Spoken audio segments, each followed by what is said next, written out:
The college boy I kept as a reluctant canary in a gilded cage, he finally snapped. Tired of my insatiable desires, he bolted while I was away on a business trip. Went skiing on a mountain to clear his head, and ended up tumbling down into a full-blown cognitive disorder. At first, I didn't pay it much mind. Just a tantrum, I thought, until he came running into my arms, sniffling and clinging like a lost child. Something was off. Seriously off. How did my perfectly fine alpha suddenly turn into an omega? Worse still, his skills, once sharp and practiced, were completely gone. Left with no choice, I had to step in myself and start from scratch. A very hands-on re-education. Welcome to History Channel. Subscribe to follow all our latest adventures. Story begins. When the hospital called, my heart jumped into my throat. I picked up immediately. Did he break his leg? I asked. No. Then his arm? Also no. The more I asked, the colder I felt inside. Then it's his brain, isn't it? There was a long pause on the other end before the doctor said, cautiously, maybe you should come and see for yourself. I rushed out the door, 1,000 worst-case scenarios swirling in my head. I headed straight for the ICU the moment I arrived, but a nurse stopped me. Mr. Johnson, wrong room, this way. He led me to a regular ward. Through the glass window, I saw Jeff Lauren sitting up on the bed, perfectly intact, not a scratch in sight. Relieved, I exhaled and shot the doctor a withering glare. He looks fine. Are you trying to give me a heart attack? The doctor looked troubled, as if unsure where to even begin. You might want to brace yourself first. I waved it off. Nothing short of Jeff Lauren in critical condition could rattle me anymore. 5 minutes later, my cheek was still stinging as I stood there, stunned. Turns out there were still things that could shake me. The moment I stepped into the room, Jeff's eyes locked on mine. Terry! My brow twitched. That wasn't like him. He usually called me by my full name. If he was annoyed, sometimes old pervert even came out. But Terry, in that sugary tone? Before I could process it, Jeff jumped off the bed, barefoot, and sprinted into my arms. Now listen, this man is 6'2". He's got a whole head on me. And yet right then he curled up in my chest like a baby chick, his soft hair rubbing against my neck.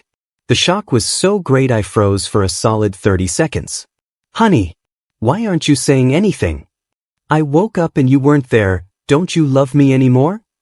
Tears welled up in his eyes, and before my brain could react, my hand was already catching them on instinct. He leaned into my palm with a pout, nuzzling against it like some lovesick puppy. I knew it. You still love me. I stared at him, dumbfounded.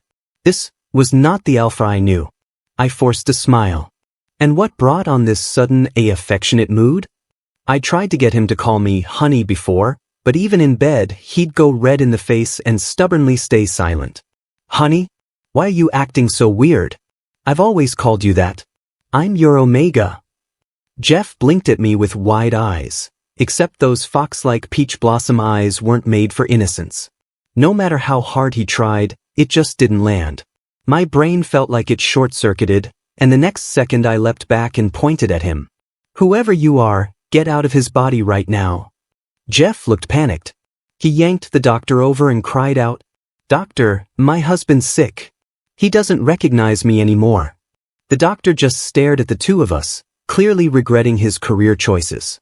I took a deep breath and finally calmed myself enough to say, Run another full neuro exam.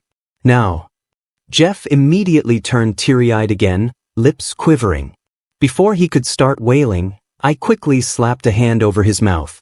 No crying. Be good, I'll wait outside for you. Reluctantly, he trudged into the scan room. When he came out, he immediately dove back into my arms. Honey, that dark, scary machine was terrifying. This was the same man who once solo-trekked through a jungle for a week. Now he was cuddling in my arms like a frightened bunny. The scans showed nothing major. The doctor explained that it was likely a cognitive impairment caused by a head injury. As for recovery, no one could say. Left with no better plan, I took him home. The moment we stepped into the house, the butler approached. Dinner is ready, As you instructed, Mr. Johnson. You and Mr. Lauren may dine whenever. Excuse me? I've been gone for how long, and you already forgot the rules. Jeff snapped. You're supposed to address me as Mrs. Johnson. He turned to me, face full of injustice. Honey, did you hear that? The butler looked like he'd just stepped into a dream sequence. I gave him a look and mouthed silently, just go along with it. Mrs. Johnson, the butler corrected. Jeff finally smiled in satisfaction. See? Next time, don't make such a rookie mistake. Or I'm docking your pay. Yes, Mrs. Johnson. Impressive how fast the butler adjusted. I sat down and started eating. A few bites in, I realized Jeff hadn't touched his food. He was sitting there, arms crossed, pouting at me. Why didn't you serve me soup first? I knew it. Ever since the hospital, you've been cold to me. You don't love me anymore, do you? You're seeing someone else out there, aren't you? How could you do this to me? Before he could work himself up into tears again, I stuffed a chicken wing in his mouth. Love you to death. Can't live without you. Now eat, okay? That did the trick. He started munching happily. Honestly, I miss the old Jeff Lauren, the silent one who took orders like a good little pet because I was his sugar daddy. Now the tables had turned. I was the one serving him. Still, this over-the-top, clingy version of him had its own kind of charm. Could be fun, for a while. Lately, I told him to rest at home and recover. But Jeff Lauren had other ideas. He was determined to become the perfect, virtuous omega. So of course, when I came home that day, the kitchen looked like a war zone. Honey, you're home. Jeff ran toward me, waving a spatula. Right before he could get close, I held out a hand to stop him. He was covered in flour again. I had just gotten this new suit, no way I was letting him ruin it. I quickly changed the subject. So, baby, what delicious thing did you make today? His eyes lit up and he dashed into the kitchen, then proudly brought out a bowl of something charred and suspiciously black. I just learned how to make a black sesame basque cheesecake today. Try it, honey. That shade of black. There was no way it was from sesame. Not unless sesame now came from Mordor. I stared at the ominously dark blob in front of me. The corner of my mouth twitched involuntarily. But Jeff Lauren's eyes were filled with such eager anticipation that I couldn't bring myself to say no. Bracing myself, I scooped a bite into my mouth. As expected, the taste was uniquely indescribable. Delicious, right? Everything this young master does is blessed with talent, he said proudly. I forced a smile. Of course you're my brilliant little baby. But the kitchen is still too dangerous for someone as precious as you. If anything happened to you, I'd be devastated. One sentence, and Jeff was once again smitten. You really do love me, he sighed, then burrowed into my chest like a large golden retriever. I'll go take a shower first. Be right back down for dinner. But before I could escape, he hugged me tighter. Honey, let me bathe you. One look at his slightly flushed cheeks and I instantly understood the not-so-subtle subtext. No. The moment the word left my mouth, he pouted like I denied him his last wish. Why not? We haven't done it in forever. Are you bored of me already? Why else? Our licenses conflict. I cursed silently in my heart, though I kept my voice gentle. There's been too much going on at work lately. I've been exhausted. But next time, I promise I'll make it up to you, all right? He didn't look fully convinced, but being a virtuous omega, he obediently swallowed his protest. That didn't stop him from getting petty. Which is why when I came out of the shower, I found a feast of tonic dishes laid out like a war camp meal. Jeff, grinning from ear to ear, handed me a steaming bowl of soup. I told the housekeeper to prepare this especially for you. Time to nourish your body, my love. I stared at him, half amused, half helpless. With our 99% compatibility, the moment he released pheromones, I'd go weak in the knees. Even if I chugged down every single bowl, it wouldn't change the inevitable. Still, I dug this pit myself. Time to lie in it. I clenched my teeth and downed the soup. But Jeff wasn't done. He insisted I eat every last bit of the nourishing sludge. I was about to reach my limit when the butler saved me with a timely interruption. "Sir, someone is here to see you." I practically leapt to my feet in joy. Finally, a way out. But when I saw who it was, my smile froze. I knew this man. Not just as my senior in college, but also Jeff Lawrence. Back then, we nearly destroyed each other fighting over this beta. Yep, Jeff and I were ex-rivals in love. Who would have thought we'd end up tangled in bed years later? That night, I'd tasted Jeff's scent, and I couldn't let go. I stole him away from his senior, and Jeff has never truly forgiven me. Except in bed, where he sometimes, showed me mercy. Thinking about how utterly Jeff used to pine for this guy, I couldn't help but feel uneasy. Now that Jeff's head was scrambled and he was playing the role of a clingy Omega, what if he got charmed all over again? "Honey." Speak of the devil, Jeff came bounding down the stairs. The moment he saw our visitor, his eyes went wide, then glued themselves to the man like a moth to flame. And just like that, my heart plummeted. Watching him fawn over our guest like a schoolgirl had me ready to flip the damn dinner table. "Oh, Jeff Lorne. You're in for it later." I leaned to the butler and whispered, "Take Jeff Lorne downstairs for dinner." But Jeff immediately shoved him away, pointing furiously at the guest. "He's your secret lover, isn't he?" His voice rang through the hall like a courtroom gavel. The air froze. "And you brought him home?" "I'll rip that pretty face to shreds." Panicked, I rushed forward and restrained him, signaling the butler to drag him away. As he kicked and cursed his way out of the room, I sighed in relief. "You two are still as entertaining as ever," my old rival chuckled. I gave him a weak smile. "Let's get to business." An hour later, I saw him off and returned to the dining room. The butler approached cautiously. "Mr. Jeff Lawrence says, if you don't explain yourself tonight, you'll be sleeping on the couch." My face darkened. Only I ever banish him to the couch. Now he's flipping the script? Let's see who really runs this household. I ignored him and went to the study to finish work. When I finally went upstairs to sleep, the bedroom door was locked. He actually locked me out. I called the butler and had the guest room made up. The next morning, I waited for Jeff in the dining room. He never showed. I sent the butler to check on him. 3 minutes later, the butler returned, clearing his throat. "Just looking at you makes me angry. In this house, it's either me or him, can't be both." He mimicked Jeff's exact intonation, attitude and all. My lips twitched. The butler tried to defend himself. "He made me say it. Mrs. Johnson's orders." Ungrateful brat. I feed him, clothe him, pamper him, only for him to get bolder by the day. I waved the butler away, downed my milk, and left for work. When I came home that night, I found my pillow, clothes, toiletries, even my underwear, scattered across the front steps.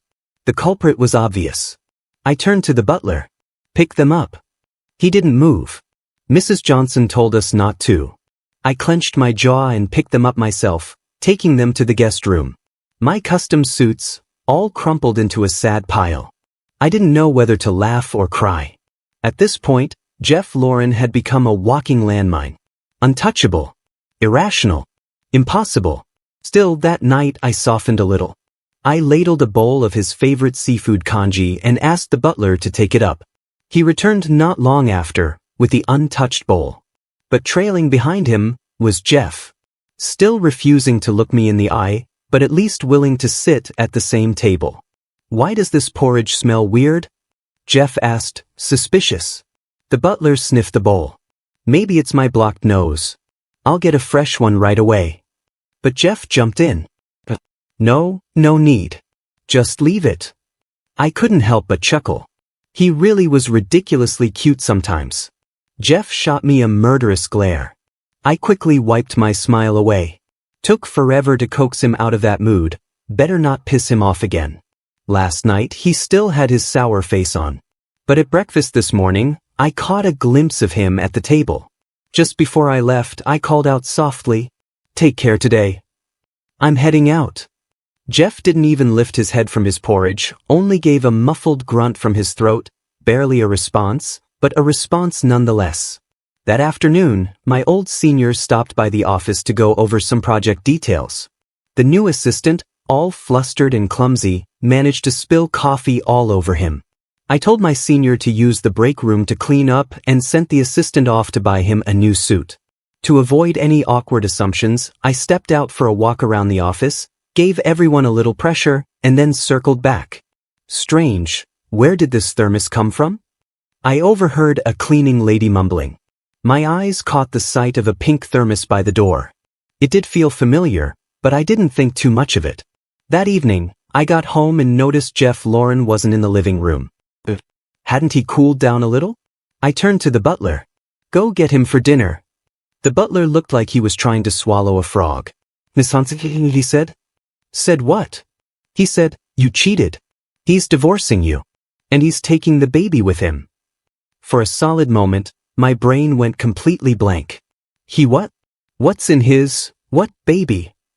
Mrs. Johnson packed up and left with the baby. I sucked in a breath. Okay, what set him off this time? The butler raised both hands in innocence. Mrs. Johnson seemed very happy around noon. Even asked Wang Ma to make a nourishing soup. Said he was going to deliver it personally to you. But half an hour later, he came back crying, bolted upstairs, packed his bags, and told me that message before heading out the door. You know how strong he is, used to box, didn't he? We tried to stop him, but it was pointless. Everything clicked at once. That pink thermos. The front door. His sudden disappearance. So that's where it came from. That damn little wolf. Raising him was like pouring water into sand. Fine. Let him go. There are plenty of alphas in the sea. But none hit all the right spots like he did. That college-age alpha, young, fresh, and maddeningly perfect. I've only met one like him in my entire life. I gritted my teeth and reached for my phone, ready to have the secretary track him down. But the butler beat me to it. When Mrs. Johnson left, I overheard him booking the presidential suite at the downtown hotel. Next time, lead with that. I didn't waste a second. That hotel was mine anyway. I went straight to the front desk, got the room number, and headed up. Sure enough, Jeff didn't even flinch when I opened the door. Just sat there with his back to me, sulking. I told myself I was going to teach him a lesson tonight. For real. But when I got close, I saw how red his eyes were, the pillow soaked through with tears. My anger dissolved in an instant. Sweetheart, don't cry. You'll upset the baby. He only cried harder. You don't want us anyway. You might as well let me and the baby die together. I pinched the bridge of my nose. Don't say that. That's not something to joke about. He sat up abruptly, wiped his face with the back of his hand. You think I'm joking? I saw that little fox in the break room. Naked. Clothes scattered all over the floor. I didn't know you were that bold, Mr. Johnson. Doing it in your office in broad daylight. We haven't even done it there yet. He suddenly trailed off, blinking fast. You didn't even let me do that with you, he muttered, looking pitiful again. Actually, we had. Plenty of times. Why else would I install a shower in that office? My thoughts wandered. You're quiet now?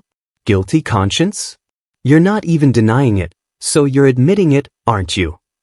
Before I could explain, he pulled a sheet of paper from his bag, switching tones like flipping a switch. I get it now. That beta, he's your white moonlight, isn't he? And I'm just the stand-in. Now that your first love is back, I should step aside. I should be mature. But I can't. I love you too much. I'll raise this child alone. Quietly. Without disturbing you. My eye twitched. Since when did this man develop a full-blown drama addiction? I glanced at the paper in his hand. It looked familiar. I grabbed it. Yep. A photo of me and my senior. From college. Jeff looked at me like I'd stabbed him in the chest. I had to laugh. This photo did involve him. In fact, it used to be a group photo of the three of us. Back then, I'd worked up all my nerve to ask my senior for a picture together. Just as we were about to take it, Jeff had crashed the moment, squeezing into the frame and ruining everything. When the photo came back, I ripped him out of it with a vengeance.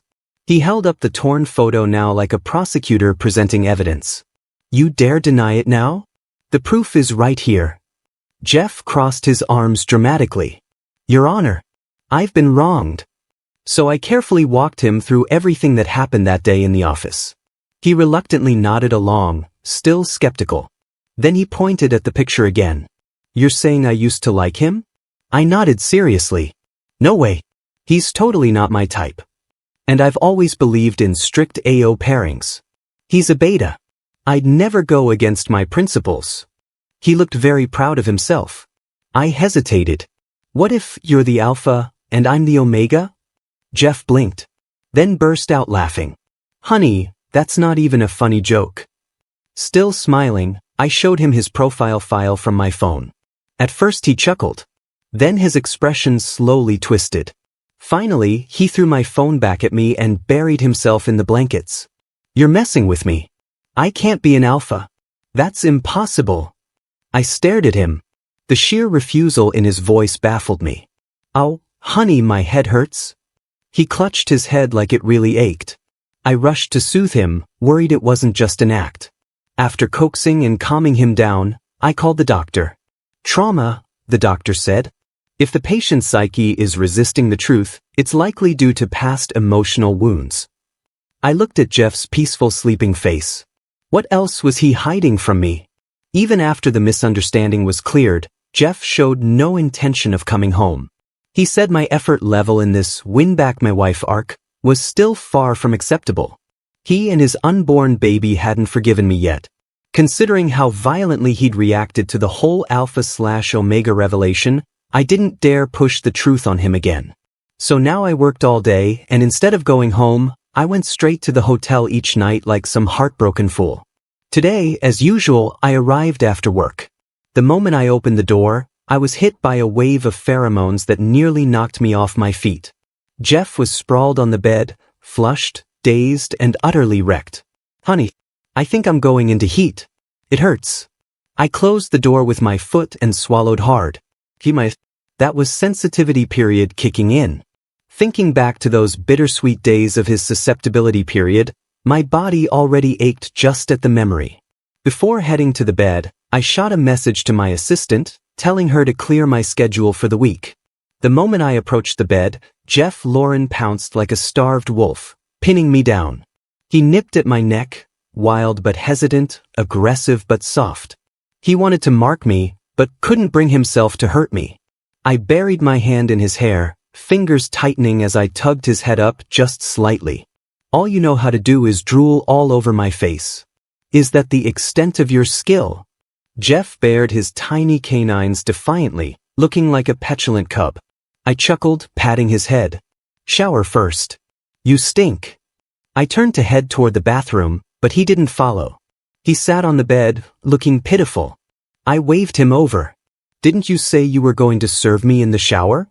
The heat inside the bathroom rose steadily, thick with the high concentration of Jeff's pheromones. My own glands at the nape of my neck began to warm, the early signs of a triggered heat cycle. But there was no turning back now. I shut my eyes and let his kisses fall over me like a rainstorm. Then, everything went quiet. Startled by the sudden lack of movement, I opened my eyes. And nearly passed out. Jeff Lauren, completely naked, knelt with his back to me. He turned his head and blinked at me innocently. Why haven't you started?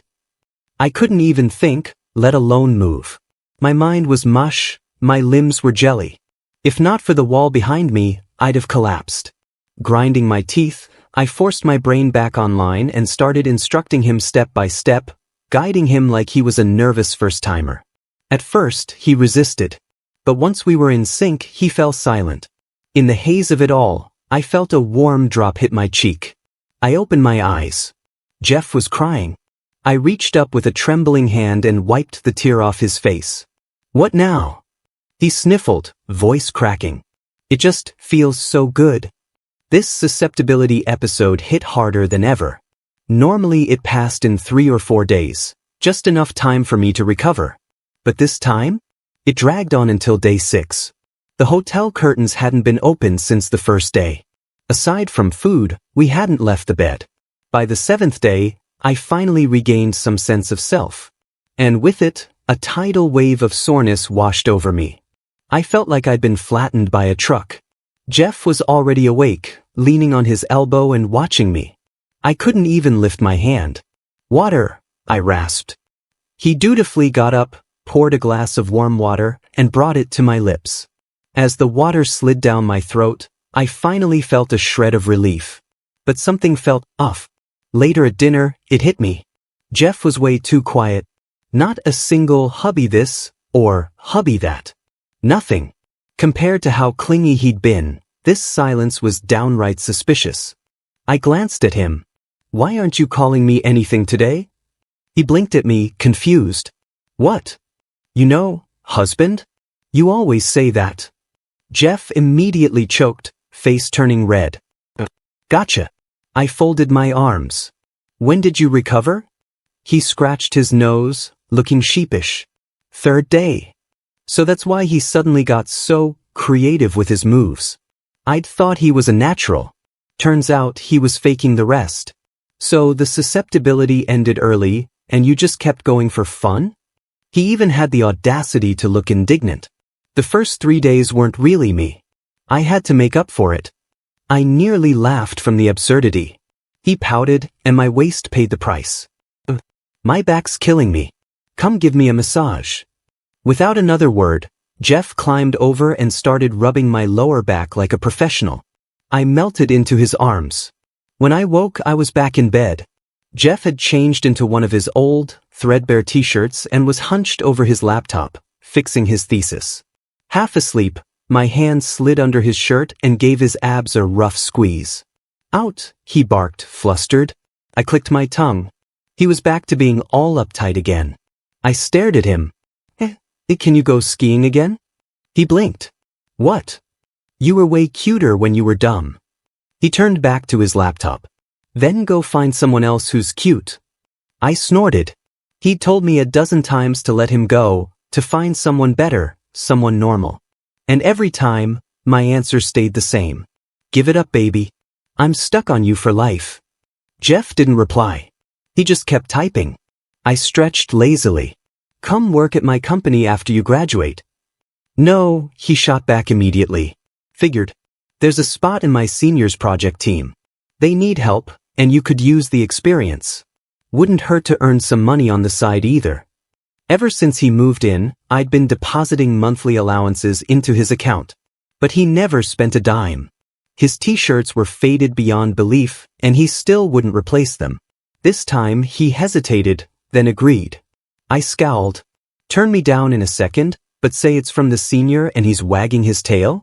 Two-faced mutt. After Jeff joined the project team, he threw himself into work, early mornings, late nights, rushing out for emergencies at all hours. To outsiders, it looked like dedication. But I knew better.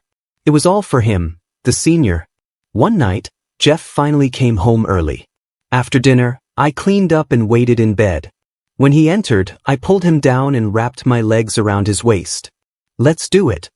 But he froze, then pushed me off like some ascetic monk. "We've been doing it too often. Your kidneys will give out." I stared at him, dumbfounded. "Can't keep up." His face darkened. "I was talking about you." I grabbed him anyway. "Don't worry about me. I'm fine." Just as things were heating up, his phone rang. Project emergency. He threw on clothes and dashed out. Watching the door swing shut, I clenched my teeth. Should have never recommended that damn project team. Midnight came. The door stayed shut. I grabbed my keys and went to get my man.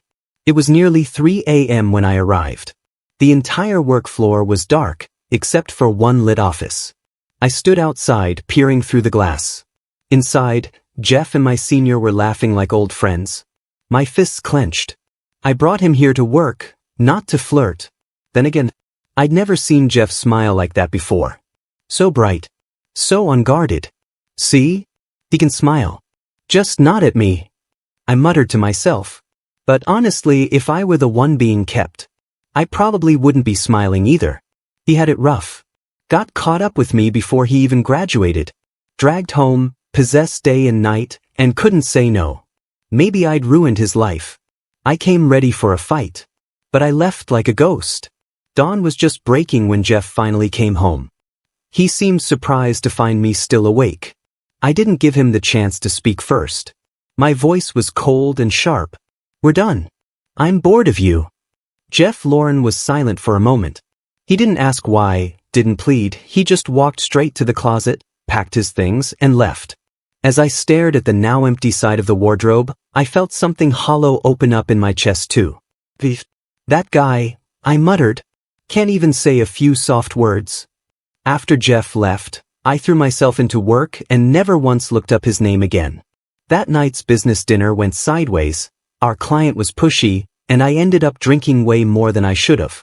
By the end, I couldn't even walk straight. My new assistant, Peter, tried to support me, but the kid was all looks and no strength, nowhere near Jeff Lauren's physical presence. His hands trembled as he held on to me, and we nearly collapsed together. That's when someone caught me from behind. Familiar. "You trying to drink yourself to death?" Jeff Lauren's voice was dark with reprimand. I struggled in his arms like a sulking brat. "Go away, I hate you." Instead, he held me tighter. And just like that, I was half carried, half dragged into the car and driven back home. His hands on the wheel were steady, like he never stopped knowing the route. At the front door, he tried to help me inside. "You're not allowed in. Who even are you?" He ignored my tantrum and calmly called for the butler. Only then did he finally leave. "Mrs. Johnson," the butler said softly, "he's gone. Please come in." I couldn't stand straight. So I sat on the porch, hugging my knees as I watched Jeff's retreating back. "You go ahead," I muttered. "I'll come in after I sober up." The butler didn't dare push. At some point I must have dozed off. I only stirred when I felt something warm draped over me. Jeff had returned. Quietly. His coat was now around my shoulders. I turned away on purpose. "Didn't you leave already? Why come back? You don't care about me.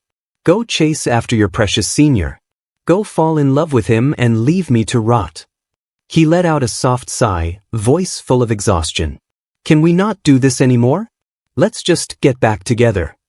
I snapped. "What do you mean, back together? We were never together to begin with." Jeff lowered his voice. "You already slept with me. You can't just walk away now."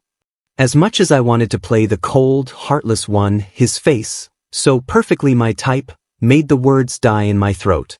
So I played coy. "Confess to me first. Then I'll consider taking you back." Without warning, Jeff dropped to one knee, pulled a ring from God knows where, and slid it onto my finger. "Now you're mine. No more running."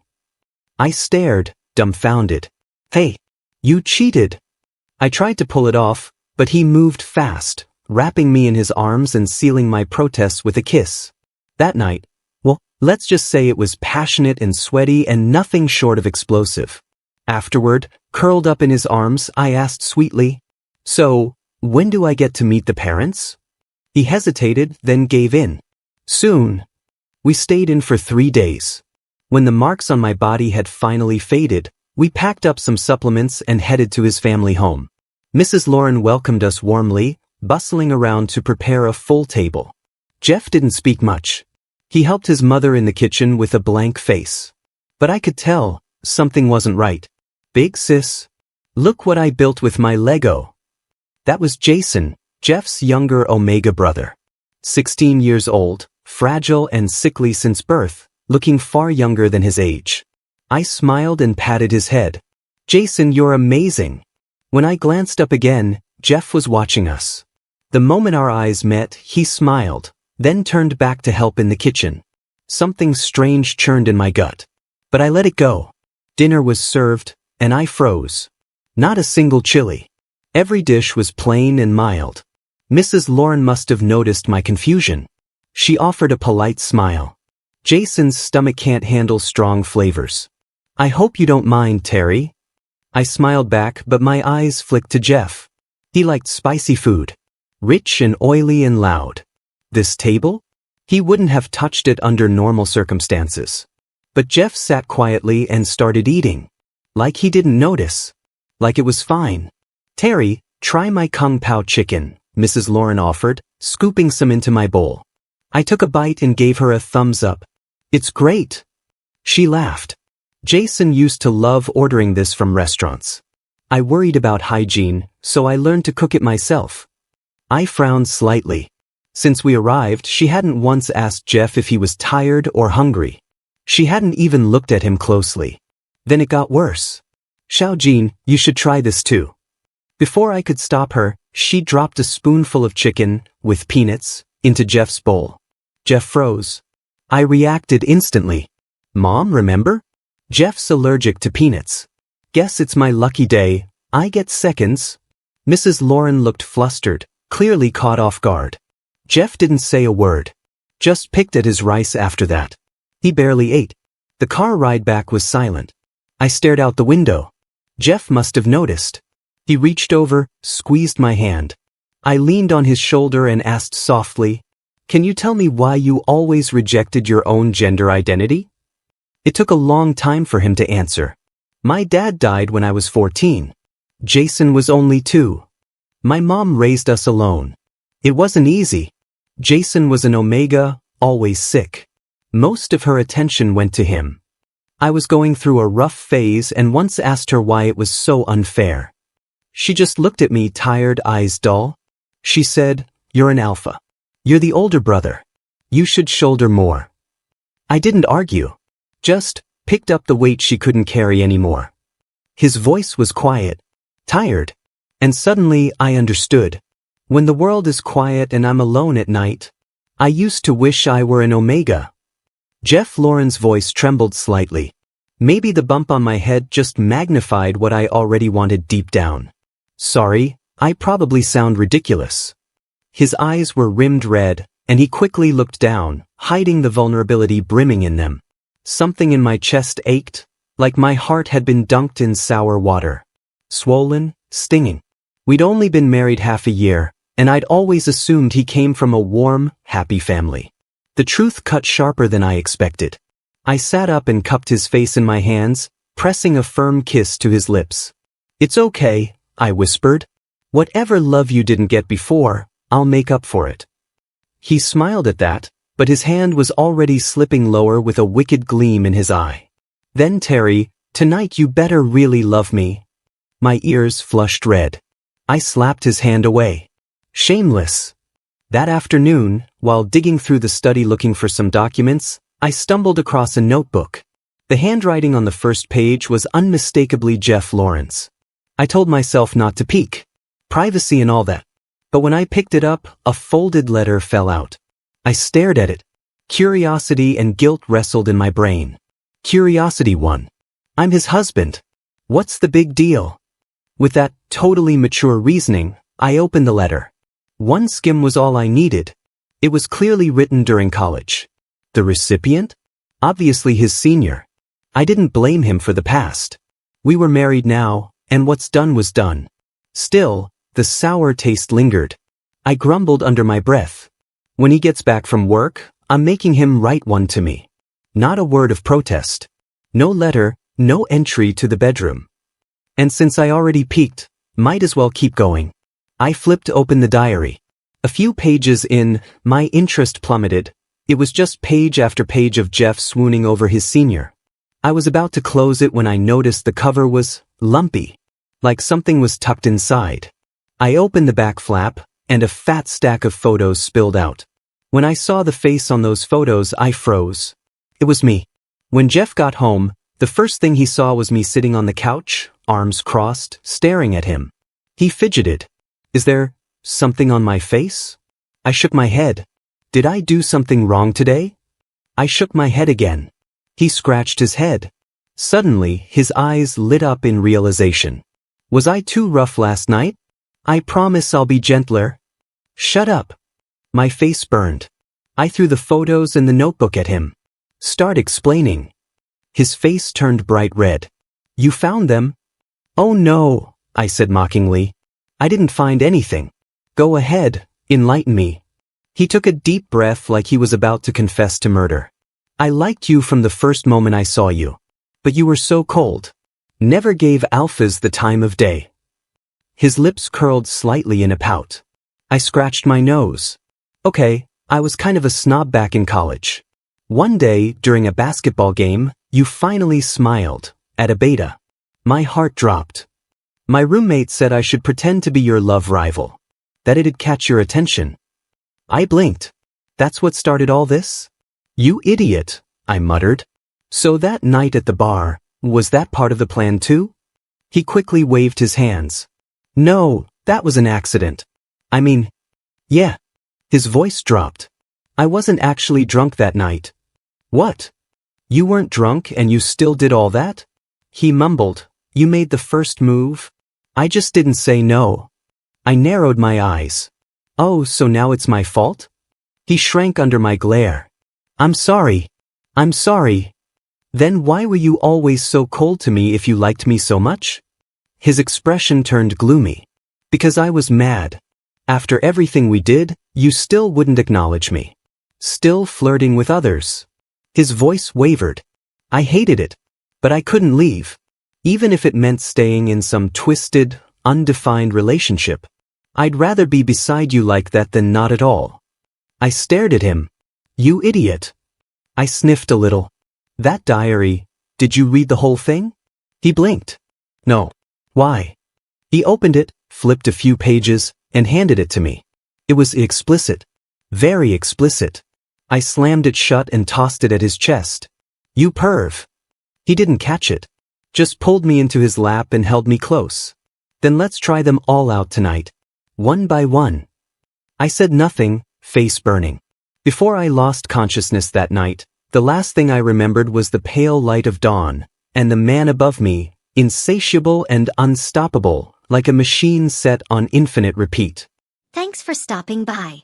Subscribe and hit the notification bell so you don't miss out on any new videos.